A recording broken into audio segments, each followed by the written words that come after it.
How to play Cascadia.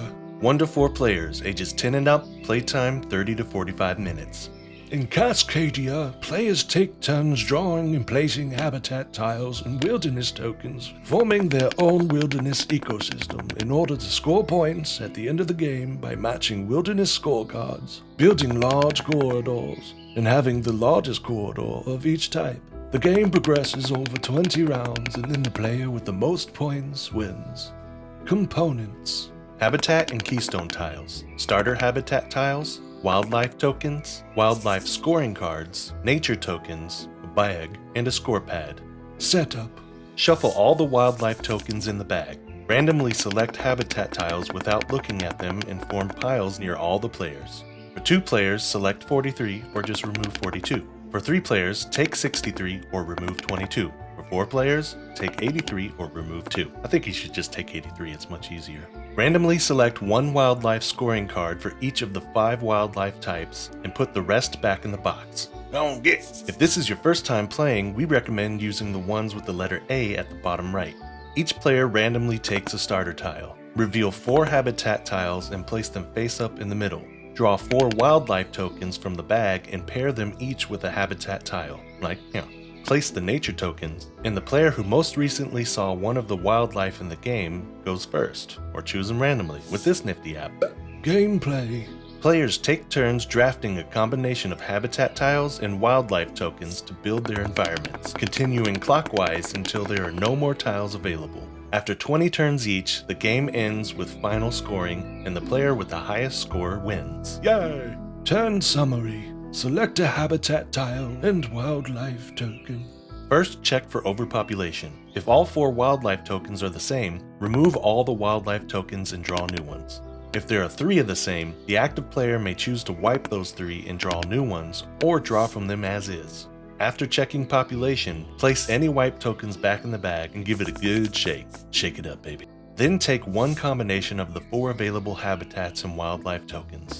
Nature tokens: If you don't like the combinations of habitats and wildlife, you may spend a nature token to either take any combo of habitat and wildlife available, or wipe any number of wildlife tokens and replace them before choosing. You may play as many nature tokens on your turn as you can afford. place the tile and token into your environment. The habitat tile must go next to an existing tile in your environment. The wildlife token must go on an empty habitat tile with a matching symbol on it. If you can't place it or just don't want to, throw it on the ground and roar like a bear. That was a weird bear. Or just place it in the bag and shuffle it. If you place the wildlife token on a keystone tile, the ones with the little arrow and the pinecone, take a nature token. Yay! Finally, replace the missing habitats and wildlife without rearranging them. Now you're done. Continue play clockwise. Yay! Habitat tile overview. Each habitat tile has 1 or 2 terrain types and 1 to 3 wildlife on it. The terrain does not restrict tile placement, but it can affect how you score at the end of the game.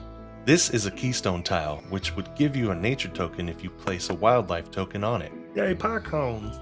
End game and scoring. If there are no more face-down habitat tiles left, then the game ends immediately and moves on to scoring. Note that each player should take exactly 20 turns. Scoring. At the end of the game, you will score points for wildlife scorecards, habitat tile corridors, and corridor majorities and nature tokens. Wildlife scorecards. Each player will score points based on the active wildlife scorecards in the game. Bears. Bears score for each group of varying sizes, and a group cannot be adjacent to another. Some score points for pairs of bears, others score points for a fixed group size, or groups of different sizes. Some even have bonuses. In order to score points for each group, you must place the exact number of bears in any shape you want. They don't have to match the shape on the card. Elk. Elk also score for each group of varying sizes, but the groups can be next to each other. However, they need the exact number of elk, and most of them must match the exact shape on the card unless it says any shape.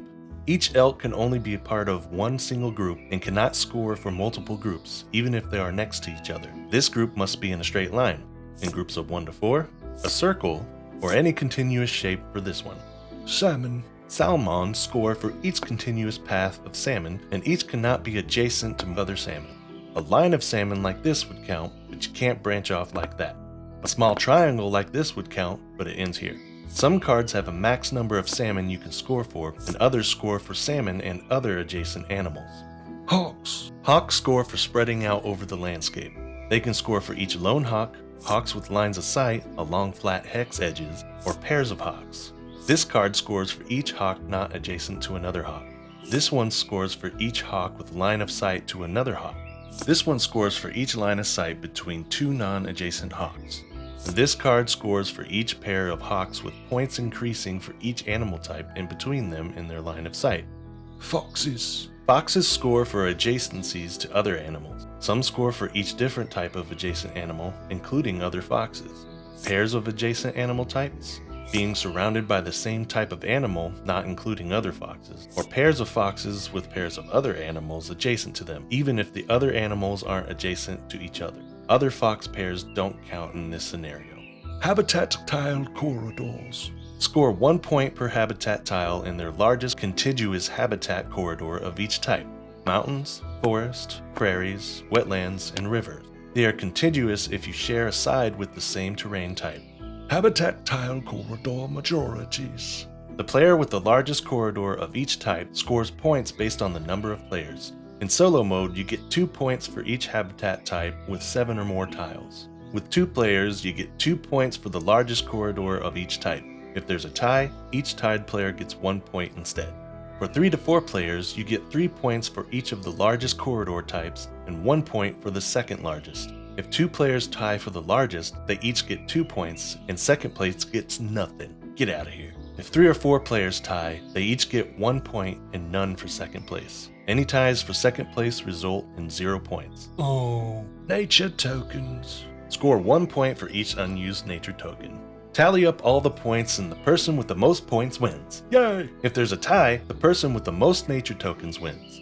If there's still a tie, screw it. You both win. You just wasted an hour. Solo mode. Set up a 2-player game, but only set out 1 starter tile and place the face-down habitat tiles to your left. Make sure they're on your left. It's important. On each turn, choose your habitat and wildlife normally, but before replacing the ones you chose, discard the rightmost habitat and wildlife tokens, slide the rest to the right, then add the new ones on the left side. The game ends normally with face-down habitats running out after 20 turns, then score normally as well. After scoring, compare your score to this chart. For a full solo experience, try playing one of the scenarios explained later in this video. Variants. Family variant. Set up the game normally, but only use the family variant wildlife scoring card. Score points for each group of the same wildlife in any shape. Take your turns normally, and when you get to scoring at the end of the game, you may optionally skip the majority corridors. Intermediate variant. The intermediate variant plays the same as the family variant, but use the intermediate variant instead, which has different scoring for different size groups. It's more advanced, but not advanced, just intermediate. Cascadia Achievements.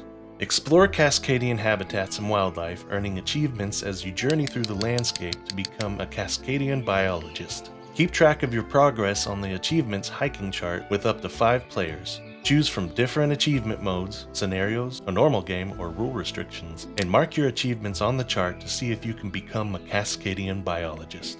Scenarios. Scenarios for either multiplayer or solo mode provides wildlife scoring cards and 1 to 4 objectives to complete. For solo play, it's recommended to start with Scenario 1 and progress to more challenging scenarios.